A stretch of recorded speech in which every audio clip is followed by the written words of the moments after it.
E aí, pessoal, Gilson aqui na área novamente para mais um vídeo sobre o Wireshark e telefonia IP. Nesse vídeo de hoje, eu vou explicar para vocês quais são as ferramentas que eu utilizo no Wireshark para desvendar um ataque que está ocorrendo sobre um determinado equipamento. Além disso, eu vou estar seguindo uma metodologia aqui e montando um cenário explicando mais ou menos o que está acontecendo a cada passo que eu vou dando. Esse aqui é um cenário real de um cliente que estava levando o ataque proveniente de um host interno e também de um host externo. E acompanhe aqui comigo para a gente desvendar esse mistério que estava ocorrendo nesse cliente. Vamos lá.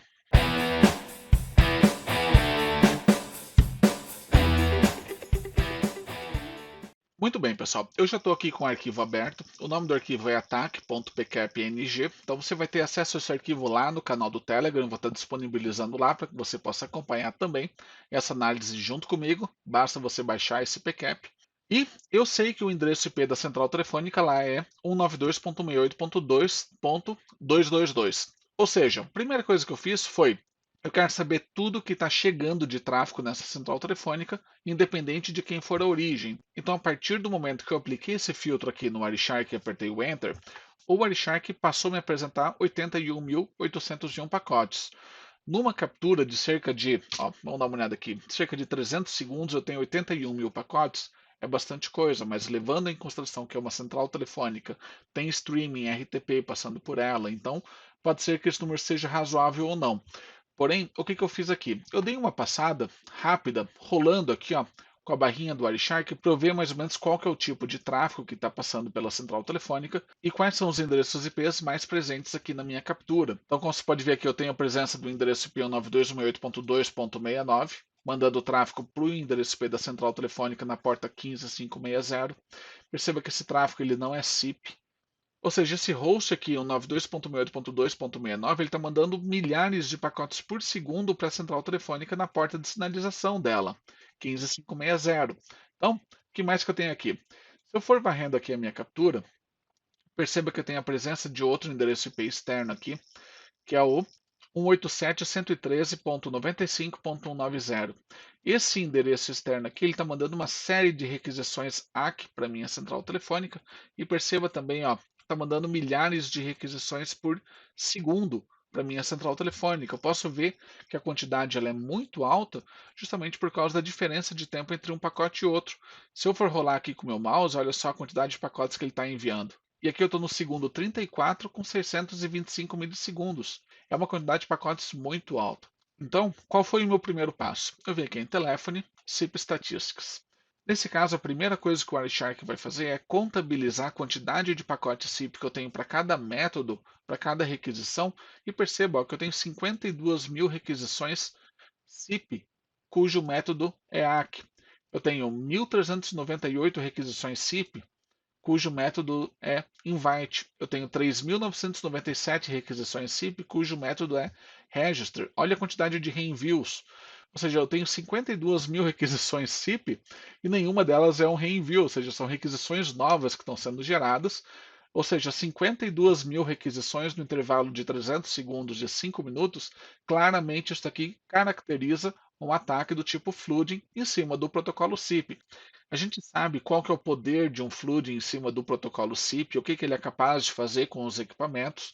Esse equipamento aqui que a gente estava analisando, ele não tem porte o suficiente para conseguir lidar com uma quantidade de requisições SIP tão alta, num espaço de tempo tão curto, que ele apresentava slow operation, até o momento onde ele não conseguia mais sustentar a quantidade de requisições que estava chegando na interface dele, e ele simplesmente reiniciava. Agora, se a gente for dar uma olhada aqui do ponto de vista geral, quem é que estava mandando essas requisições? Eu vim aqui em Statistics Conversations. Ou seja, do ponto de vista de endereçamento IP, por exemplo, olha só quem é que estava sendo responsável por mandar essa quantidade de pacotes tão alta para a central telefônica. Justamente esse endereço IP aqui, ó, 187.103.95.190, enviando para 192.168.2.222, ele mandou cerca de 60 mil pacotes para a central telefônica num intervalo de tempo de 5 minutos, que é o tempo da minha captura. Então, esse endereço IP aqui claramente é o meu primeiro suspeito da lista, né? Então, eu vou investigar quem que é esse cabra aqui. para saber se ele é um host conhecido, por que ele está tendo esse tipo de comportamento, ou se simplesmente é um atacante que está se aproveitando das regras criadas no firewall para conseguir atingir a minha central telefônica no seu endereço IP local. Além disso, eu vi aqui um outro número que me chamou a atenção, que foi esse host aqui, 192.168.2.69, enviando cerca de 12 mil pacotes para o endereço IP 192.168.2.222, que é a minha central telefônica. Então, claramente, esses dois endereços IPs aqui são os principais responsáveis pelo mau funcionamento do equipamento que estava sendo analisado. Então, a partir daí, comecei a montar um mapa que era mais ou menos esse aqui o cenário. Acompanhe aqui comigo. Então, vamos lá. Eu tenho aqui a minha central telefônica, né? Então, tenho aqui o meu PABX. Ele está com o endereço IP 192.168.2.222. Ele está ligado aqui num switch. Tá? Então, esse switch aqui é um switch gerenciável que a gente utilizou justamente para fazer um port mirror, que eu vou estar explicando depois. Esse switch aqui ele está debaixo de um firewall, como você pode ver aqui. Então, eu tenho aqui o meu firewall. O meu firewall está criando aqui a minha rede local, a minha rede LAN, minha Local Area Network, e aqui eu tenho a minha internet. Então, muito bem. Eu tenho aqui o endereço IP público, né? Então, IP público, como você pode ver. E aqui no meu switch eu tenho um outro host que eu não sei o que que é. Então, vou deixar aqui uma caixa preta, cujo endereço IP é 192.168.2.69. Ou seja, eu tenho esse host aqui que está mandando muito pacote, muito tráfego para minha central telefônica, que é um host suspeito. E além disso, eu tenho um endereço IP externo, que no caso aqui é o meu atacante, né? Então vamos representar ele aqui. Ele tem aqui um computador que está mandando requisições para o meu endereço IP público, que é esse cara aqui. E o meu firewall ele tem uma porta nateada justamente para minha central telefônica no endereço IP 192.168.2.222. Eu tinha esse atacante externo aqui, que ele está com o endereço IP 187.113.95.190. A minha principal suspeita é que esse cabra aqui ele estava mandando requisições para o endereço IP público na porta nateada e essas requisições estavam sendo repassadas para a central telefônica, ou seja, o firewall não estava fazendo o papel dele, que é justamente filtrar todo esse tráfego aqui do meu atacante, e ele estava simplesmente deixando repassar isso aqui para a central telefônica. E além disso, eu tinha um segundo host, um segundo atacante, que estava enviando um tráfego incomum, um tráfego extremamente alto para a minha central telefônica. Eu tenho dois atacantes nesse cenário, um atacante externo e um atacante interno. Não adiantava lidar apenas com o firewall, descobrir o porquê que o firewall estava deixando esse tráfego incomum aqui do meu atacante externo passar, porque se eu resolvesse simplesmente fechar essa porta aqui, eu ainda tinha um atacante interno que eu precisaria lidar, que ia continuar me causando problemas. Então, esse é o cenário. Esses foram os principais problemas detectados dentro dessa captura. Ah, mas como é que você fez essa captura, Gilson? Então, é muito simples. O que eu fiz aqui foi me aproveitar de uma facilidade de port mirror desse switch gerenciável. Eu liguei aqui um notebook, onde eu tinha o Wireshark aqui instalado, e a gente fez uma programação de port mirror dessa porta aqui do PBX sendo replicada para essa porta aqui, onde esse notebook aqui estava ligado, ou seja, todo o tráfego de entrada e todo o tráfego de saída referente à porta do PBX era simplesmente copiado aqui para essa máquina que estava com o Wireshark rodando e fazendo a captura de todo o tráfego que estava chegando aqui na minha central telefônica. Então, através de uma facilidade desse switch aqui, que a gente chama de port mirror, foi possível coletar todo esse tráfego que estava chegando na central telefônica e descobrir da onde que estavam vindo os ataques, né? Quem é que estava gerando esse tráfego excessivo em cima do endereço IP do meu PABX, 192.168.2.222. Agora vamos voltar lá para o Wireshark. Então, continuando aqui, eu já identifiquei os meus dois hosts, eu tenho o host externo, eu tenho o host interno. Se eu simplesmente localizar quem que é esse endereço IP 192.168.2.69, eu consigo identificar ele facilmente através do MAC address. Então, vamos procurar aqui. Esse host em questão, ele tem o MAC address associado ao fabricante da Sony. Então, o porquê que esse host aqui, 192.168.2.69, está mandando essa quantidade exorbitante de pacotes para a porta de sinalização da central telefônica, eu não sei. Se há algum problema de configuração ou se há algum mau funcionamento do equipamento, alguma coisa nesse sentido. Esse equipamento aqui, o 92.168.2.69, estava enviando milhares de requisições para o PBX na porta UDP 15560. E pela cara do pacote, você pode ver que se trata de um pacote do tipo pinhole. O recurso de pinhole de um CP Client é utilizado exclusivamente em ambientes onde a gente tem NAT, ou seja, em ambientes onde ele está atrás de um firewall se comunicando com o CIP Server que está em outra rede. E muitas vezes esse CP Client tem que mandar um pacotinho de Keep Alive, de pinhole, justamente para evitar que o firewall feche aquela porta dinâmica que foi aberta quando foi atravessado da LAN para o WAN, justamente para que esse CIP Client possa receber requisições no sentido reverso do CIP Server para o CIP Client. Em um ambiente local onde o CIP Client e o CIP Server estão na mesma rede, esse pacote de pinhole não tem funcionalidade nenhuma. Então a gente simplesmente desabilitou a funcionalidade de pinhole, a funcionalidade de Keep Alive lá no CIP Client, que é esse dispositivo da Sony que está aqui enchendo o saco da central telefônica. Bora para o próximo atacante. Então, isso aqui foi fácil. Então, subindo aqui um pouquinho, você pode ver que esse host aqui, um 187.113.95.190, ele está inundando a central telefônica com requisições SIP, cujo método é ACK. Como a gente viu lá na nossa telinha de SIP estatísticas, nenhum desses ACKs aqui é um reenvio, ou seja, são requisições novas. Então, claramente, isso aqui se trata de um ataque. Então, outro recurso que a gente tem aqui para conseguir visualizar muito bem esses ataques em função do tempo é o recurso de IOGraph. Então, como você pode ver aqui em estatísticas, IOGraphs, aqui no Wireshark.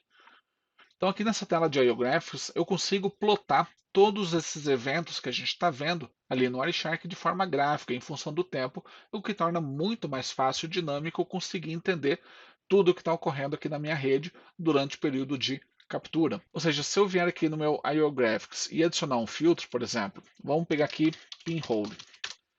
Então, o pacotinho de pinhole que eu estava aparecendo lá, ele é proveniente do endereço IP 192.168.2.69 e destinado à central telefônica na porta UDP 15560. Então, vamos aplicar esse filtro aqui para conseguir plotar esses eventos de forma gráfica. Acompanhe comigo. Então, ip.src igual a 192.168.2.69 and ip.dst igual ao 92.168.2.222 and udp.port igual a 15560 e que não seja SIP. Então, como você pode ver aqui, é um filtro um pouquinho extenso, porém ele é extremamente específico. Eu vou pegar todos os pacotes que são provenientes desse endereço IP, que são destinados ao meu PBX, que sejam representados pela porta UDP 15560 e que não sejam SIP, ou seja, um pacotinho de pinhole. E eu vou plotar esses eventos aqui na minha cor azul, no formato de barras. Então eu gosto muito de plotar os eventos utilizando esse estilo gráfico aqui. E a gente vem aqui e habilita. Olha só que interessante. É muito tráfego, tá? Então você pode ver aqui ó, que eu tenho os meus 300 segundos de captura plotados. E você pode ver aqui ó, que de tempos em tempos, esse tempo aqui ele é bem regular, como você pode ver. Então deixa eu dar uma aproximada aqui com o zoom do meu mouse. Então você pode ver aqui aproximadamente a cada 15, 20 segundos, mais ou menos, esse host aqui, o 92.168.2.69, ele simplesmente dispara cerca de, vamos dar um zoom aqui só para ver onde que está batendo, ele dispara cerca de 255, 260 pacotes por segundo na central telefônica. Ou seja, esse aqui não é o comportamento normal de nenhum tipo de equipamento. Então você pode ver aqui que a quantidade de pacotes que ele está disparando para cima da central telefônica é bastante alta, ela é bastante regular. Tá? Então isso aqui se trata de algum problema de configuração ou algum mau comportamento daquele equipamento. Então, aqui a gente pode ver muito bem a manifestação desse evento aqui na rede, porém ainda falta a gente apresentar a manifestação daquele atacante externo, daquele endereço IP público que está mandando uma quantidade de ACKs absurdamente alta para a central telefônica. Então eu vou adicionar uma nova plotagem, pode ver que ela está desabilitada. Então vou colocar aqui atacante externo. Vamos dar um espacinho aqui. Aqui eu vou colocar ip.src 187.113.95.190 and ip.dst igual a 92.168.2.222. Então, com isso daqui eu vou pegar todos os tipos de pacote, independente se é do tipo SIP ou se é do tipo pinhole, que eu vi lá também que esse host aqui, ele não estava mandando apenas requisições do tipo ACK, ele estava mandando também pacotinhos do tipo pinhole. Então é justamente por isso que eu vou deixar aqui um pouquinho mais genérico esse filtro. E eu vou pintar ele da cor vermelha. Então esse aqui é o nosso atacante. Eu vou representar ele no estilo de barras. Então, preparado aqui o nosso plot baseado no nosso filtro, eu vou vir aqui e eu vou habilitar ele e olha só o que vai acontecer. Ah, perceba que eu estou até perdendo escala. Então, vamos vir aqui e dar um reset, justamente para ele enquadrar um pouquinho melhor. Olha só que absurdo isso aqui, pessoal. Perceba que eu tenho aqui ó, o meu atacante, aqui aos 10 segundos de captura, os 9, 10 segundos mais ou menos, ó, melhor, entre o segundo 7.5 e 10 segundos de captura, perceba que o PBX chegou a levar mais de 20 mil pacotes por segundo na sua interface de rede, ou seja, esse PBX aqui ele está levando uma surra do atacante externo. Perceba que isso aqui aconteceu em dois momentos, ó. Aqui aos 10 segundos de captura e aqui por volta dos 34 segundos de captura, mais ou menos. Então perceba que eu recebi muitas requisições, ó. Aqui começou pequenininho, aqui aos 30 segundos, ó, 500 pacotes por segundo, um pouco mais de 500, 750 pacotes por segundo. E aqui ó, foi lá para casa dos, vamos dar um zoom aqui com o meu scroll, foi lá para casa dos 18 mil pacotes por segundo. Então aqui claramente está caracterizado o cipflood, tá? Claramente está caracterizado o ataque por esse host aqui. Então, por que estava acontecendo isso daqui? Quando a gente foi colocar uma lupa em cima do firewall, simplesmente quando habilitaram o serviço, não foi habilitado nenhum tipo de flag de segurança, nenhum tipo de análise de comportamento do tráfego que estava chegando ali em cima daquele serviço. Ou seja, no firewall tinha uma possibilidade de colocar, olha, se essa porta UDP 15560 exceder 100 pacotes por segundo, ele simplesmente dropa aquele tráfego proveniente daquele endereço IP. Então era um checkboxzinho ali que faltou habilitar no firewall. Então depois de uma conversa lá com o pessoal de TI, isso aqui foi facilmente resolvido, né? Além disso, a gente conseguiu identificar que esse endereço IP aqui, 187.113.95.190, ele não era um endereço IP externo, estrangeiro, ele é um endereço IP brasileiro. Se a gente for utilizar nosso recurso de GeoIP, você pode ver aqui ó, que eu tenho um header, eu tenho um metadado no meu Wireshark e a minha cidade de origem é justamente Ipatinga. E eu posso ver isso aqui no mapa ainda, no Wireshark. Se você vier aqui em estatísticas, endpoints, IPv4, se eu vier aqui e clicar no mapa, você pode ver aqui, ó, Open in Browser. Então você pode ver aqui, ó, que aqui no estado de São Paulo eu tenho ó, 3 endereços IPs, nenhum deles corresponde ao meu atacante. Eu tenho um endereço IP lá de Joinville, muito suspeito, né? 177.51.85.158, não é o nosso atacante. Eu tenho um endereço IP aqui em Ipatinga, pertinho de Governador Valadares, que esse endereço IP aqui é o nosso atacante, 187.113.95.190. Então, você pode ver que nem sempre a gente recebe ataques provenientes de outros países.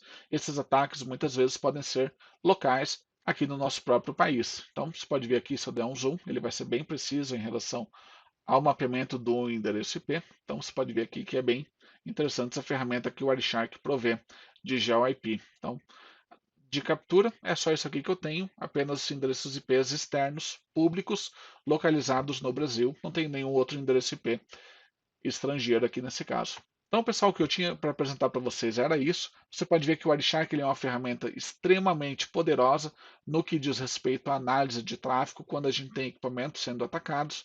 Como a gente tem aquela ideia fixa de que todo ataque sobre os nossos equipamentos são provenientes da internet, lá do meio público, dificilmente a gente acaba olhando para dentro da nossa própria rede. Então, aqui nesse caso, poderia fechar todas as portas que tinham lá no firewall, por exemplo, que o equipamento que a gente estava analisando ainda ia continuar levando porrada daquele dispositivo que estava com o pinhole configurado erroneamente ou apresentando algum mau funcionamento.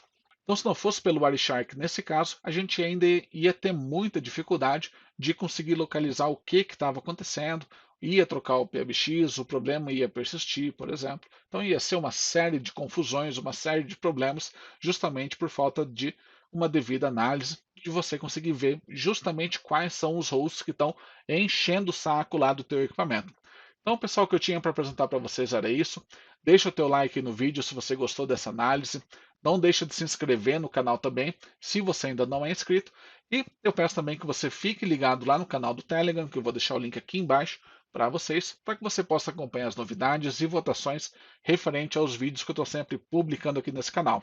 Um abraço a todos, pessoal. Fiquem bem. Até a próxima.